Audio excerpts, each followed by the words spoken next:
Welcome back to downtown Sioux Falls. We are live for Summit League Media Day. Been rolling this whole day, talking to a bunch of coaches, getting some analyst stuff. I am Kelly Stewart, joined by Brad Newitt and Brittany Lange, head coach of the Omaha women's basketball team. 6th season as the head coach, 8th overall season with the program. And coach, you know, you talk about new year, new team, new goals, all that. That has a little more literal meaning for you, losing 5 players from the roster last year, adding 7 new ones. So what's that been like? I've absolutely enjoyed coaching this team thus far. We're young and new, but the potential of this group is immense. We're more athletic, we're taller, and the character and buy-in of this group has been the strongest that it's ever been here. So I'm really, really lucky to be with this group. I couldn't be more excited. We've been having a lot of fun, per se, and I would say the transitions have all been positive and kind of at a timely time. You know, we've been in Division I for a few years now, and now it's time to take that next step, and I really feel like we've started that next phase of building. Yeah, absolutely. Well, you talked about adding some height. You have 2 new kids coming in that are 6'3". So how has it been working with them, and what impact do you feel like they will make, you know, defending the paint but also playing on the perimeter as well? Absolutely. Well, I think the post game has always been a strength of our programs. We've always had an all-conference player in the post game there, either at the 4 or at the 5. You know, zone is something that we've done traditionally, and I think we're going to get a little bit back more to that and recruit a little bit more to that as well. We have rim protectors now, and we're a little quicker up front. Freshman class, we have 3 post players that all have a great future ahead of them and all a little bit different. Elena is from Cyprus. She's just been a true post kid, great hands, a lot of potential there, has a lot of international experience. Mariah Murdy and Josie Filer have played at a high level, very athletic kids that will make jumps each day. Phenomenal. So I guess after obviously a little bit of a difficult season last year, how as a coach do you go about kind of hitting the reset button a little bit? It seems like that's kind of where you guys are at this year. Talk a little bit about your off season and some of the culture things maybe you guys have done differently, or team chemistry things you've done to help build that. Yeah, well, I think everybody is competitive in our group, and we really took a hard look at the character and the potential of the group in the off season, and we really sat down and said, where do we want to be? What is our true identity? Because we've been transitioning for a while, whether that's jumping to Division I or that has also been with coaching change, and now it's time to really establish strong roots. So we have a really unique mentoring group that we have. Top females in the city do one-on-one mentoring, group mentoring. We've done that. We've given our players a little bit more of the reins, and they've really just gone away with it. So team retreats, from everything from establishing goals to we have our players leading book studies, and it's just been really remarkable to see, and it's kind of impacted me to be so proud of this group and the character that they have right now. Well, one of those players that I imagine has taken a huge role with leading the team, but unfortunately isn't able to play this year because of an injury, Ellie Brecht. And of course, we know her around here, Sioux Falls Lincoln graduate, but still on the team from last year. So your second leading scorer from a year ago. We've seen her have phenomenal games at the Summit League tournament. How has she really embraced her new role? It's still being a leader, but not necessarily on the court.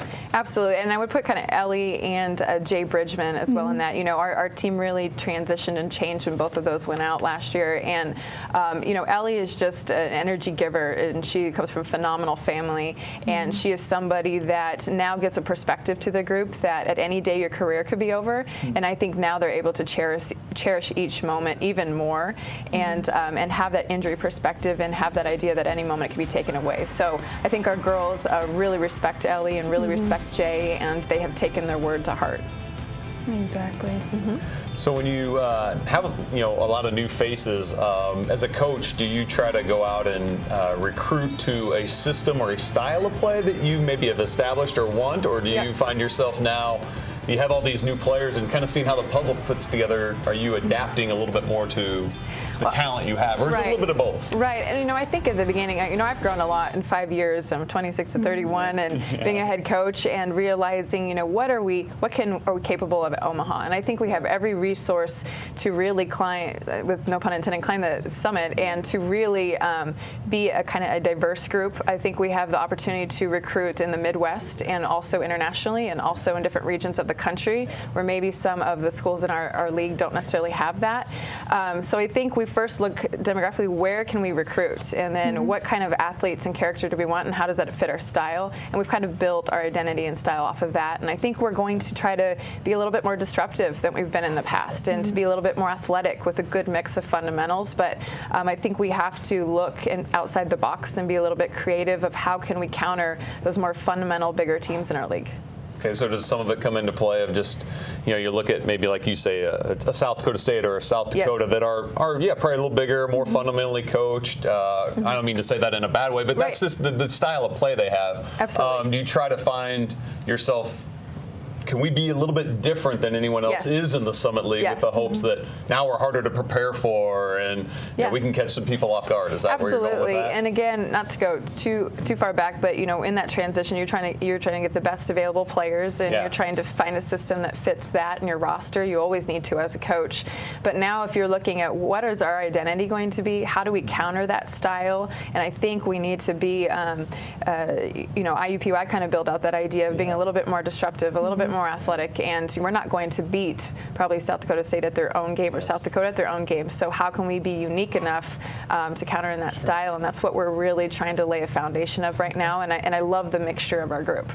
Well, we've talked a lot about the newness of the players coming in, but one player in particular that isn't so new, I guess, had to step into a big role last year, Clare Killian. Yes. And your top returning scorer, I guess she was 5th on the team last year, just a freshman a year ago, started 16 games. But I feel like players, when they go from freshman to sophomore year, that's the biggest jump they make. It is. Have you seen that in her? Absolutely. She has, she's a 5'10" guard that's athletic. She's brilliant. She is quiet personality, but she's very smart and she's very musical, and so she has a unique perspective. She's a kind teammate, but she's now improved her shooting a great deal. Before, she's a little bit more of a slasher, going just one way. She can go both ways now. She's really been shooting the three with a lot of confidence, and then defensively, she's really stepped into more of that mature returning role. So we're very pleased with her, and I think she could play 1 through 3 right now in our rotation.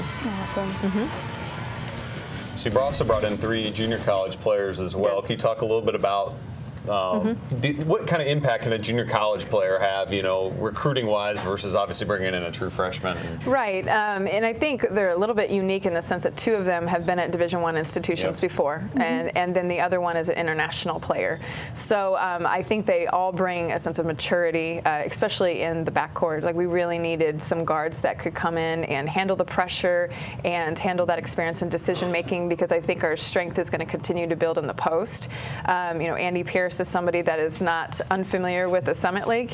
She was on a championship team at Western, and I think she's going to bring some ability to spread the floor and experience. And Juliana Chagas is a very tough kid, as well as Rayana. They're both going to be kind of a next level athlete that we haven't had yet on our roster. Awesome. Well, let's take a quick look at your non-conference schedule so far. You got some tough teams on here. Kansas State is one that sticks out to me. November 12th, also at Creighton, of course, crosstown little rivalry there on December 5th, and then Northern Iowa, a great mid-major powerhouse, on December 21st. How do you feel overall about the non-conference schedule and then getting you ready for Summit League play? Well, the non-conference, we always aim to give a variety of looks to our team, whether it's different conferences or we're looking at different areas of the country, as well as different styles. K-State is obviously very experienced. All those teams that you have mentioned definitely are. We had some success, I think, against them in 3 quarters last year in Northern Iowa. We were fortunate to win that game at home and really executed some things. So I think this group is going to experience some tough competition at the beginning. It's good with the young group to show them where the standard is, and I think they're up for that challenge. And I really look for this group, as much as any group I've been a part of, to make big jumps week after week. So the schedule is good. It's a good mixture of home and away, and I think it's a good mixture of challenge, and I think we're looking forward to adapting to those styles. Awesome. So as you put together a non-conference schedule like that, you mentioned styles of play. Do you guys literally try to do research on, what this team typically plays like? Yes. I mean, are you trying to find, hey, I want to make sure I have a non-conference game against a team that's going to get up and pressure us all the time, or one that's going to play zone a lot, so that you are at least feeling like your players have experienced kind of the gamut of all of that before you get to the Summit League? Absolutely, and the Summit League is so tough. I mean, I can't speak enough about, we're 10 and 11 RPI, just how good the league has gotten and continues to improve, and our team needs to gain a balance of confidence and success, but also be really challenged and understand what they're going to walk into to conference. So, K-State is a little bit more zone. UNI is going to be a little bit more personnel based. They're going to guard you completely or not at all, and then we're going to play some California teams that pressure a bit more. So I like that variety. Sure. All right, well, we've been drilling you with questions, but we are actually going to send it over to our Elena Lanson. She has our social media questions from our Ask Your Coach. Elena? Hey, Coach. The first question, in off-season, in what area do you feel like you saw the most improvement with your team? Oh boy, there were so many. I think the maturity and perspective, and just they took the ownership, the workouts, everything from the weight room to how they celebrated one another. And then I think really the most impressive thing was how they welcomed all of our newcomers. I mean, they were inviting them home. They were teaching them the plays. I mean, every day I go out and we have a brand new group, and it's an hour before practice time, and I have sophomores and juniors leading the new ones through new plays. So that's just been really wonderful to see the buy-in there. And you're up by 3 in the closing seconds. What's your philosophy? Give it to the best player. And make sure, and we're up by 3, and make sure that she just handles it. And best free throw shooters are in the game, and worst ones are out of the game at the moment. So, good question. Yeah, I love those ask your coach questions. Let's take a look really quick at the preseason Summit League media poll. Now, picked 8th here. Coaches do not look too much into this, but you know what? This is kind of bulletin board material for your team, and also with such a new team. I mean, are they kind of taking that as, hey, we're going to prove people wrong? Honestly, we haven't discussed it much. I think so much of that polling is the unknown, and we knew, we have built this program from kind of a struggling Division II to winning Division I, and obviously you're going to have that transitional year like last year, but I think the margin of the difference between the top and the bottom is so small. It's all about the details and the grit and the style and who's ready to play in game out. So it's a good thing to use at times for motivation, but other than that, everybody is 0-0 right now for the season, and we're excited to really just keep making strides this year. Exactly. All right, well, one last thing, but during the Summit League tournament, you guys have surprised some people. I feel like in your chances to play in the tournament the last few years, it's just been like, hey, we have nothing to lose.